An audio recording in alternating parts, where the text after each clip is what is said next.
Você fala para ser ouvido ou para ser lembrado? Qual é a primeira impressão que você causa?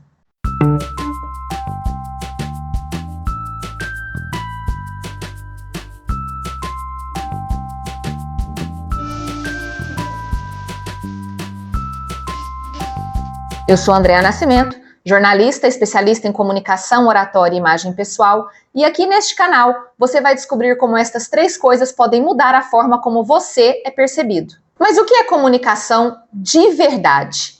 Comunicar de verdade não é só falar, mas é saber e ter certeza que o outro entendeu o que você quis dizer. Se a gente voltar no tempo, é muito provável que nos tempos de colégio você ouviu dizer sobre emissor, receptor, canal e mensagem.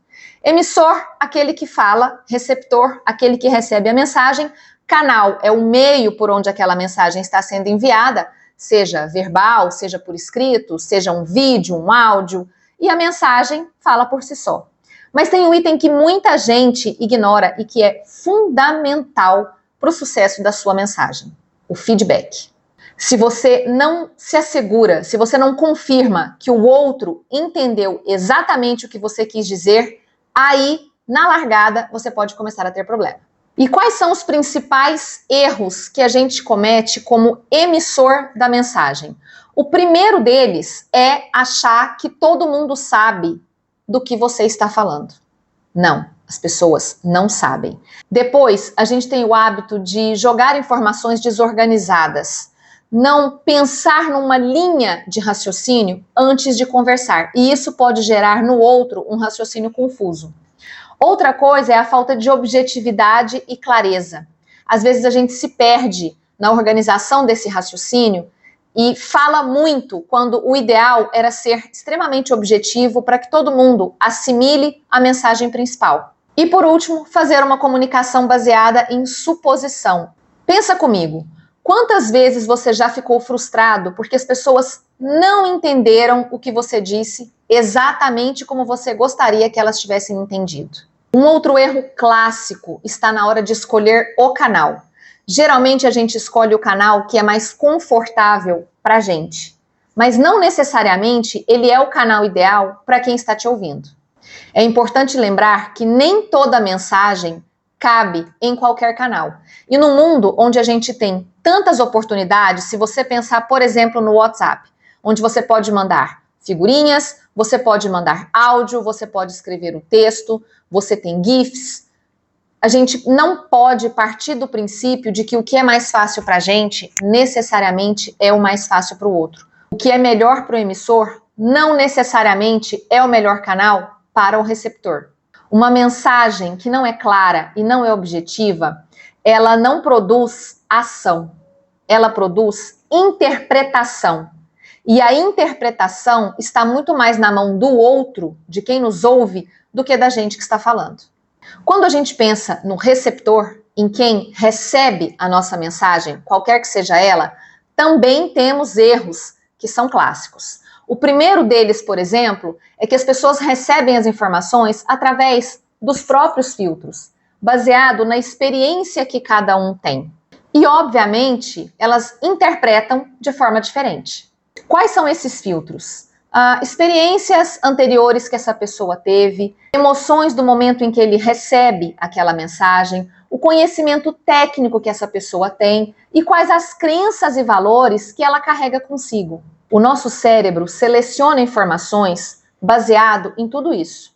Por isso, você se certificar de que a pessoa entendeu exatamente aquilo que você gostaria que ela tivesse entendido é tão importante. É exatamente esta etapa da conversa que evita prejuízo. É preciso saber se a mensagem foi recebida, se ela foi compreendida, interpretada corretamente e, óbvio, se você vai conseguir gerar a ação que gostaria que fosse gerada. O maior erro é fazer uma pergunta básica. Todos entenderam? As pessoas geralmente vão responder que sim, que entenderam, mas isso não necessariamente vai ser verdade. Às vezes a reunião termina e dias depois, nada do que foi combinado foi executado corretamente. O feedback é que transforma comunicação em compreensão.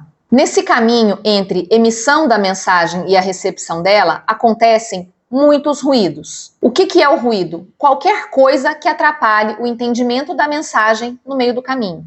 E quais são esses ruídos? Ele pode ser verbal, dependendo do tom de voz que você usa, do volume que você usa, do ritmo que você fala. Ele pode ser não verbal, e aqui eu vou fazer uma aula só para falar de comunicação não verbal, porque ela pesa muito mais do que a gente imagina na compreensão da mensagem. Então, você fala uma coisa, mas o seu corpo, a sua expressão, elas estão dizendo outra coisa, as pessoas vão acreditar muito mais no que elas estão vendo do que no que elas estão ouvindo.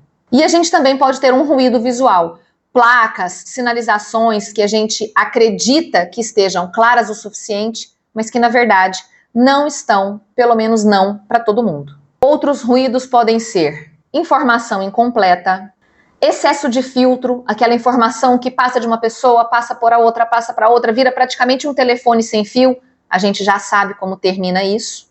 O medo de perguntar, então às vezes você fala, a pessoa não entendeu, mas ela tem receio, ela tem vergonha, ela é tímida demais para dizer que não entendeu e pedir para que você explique.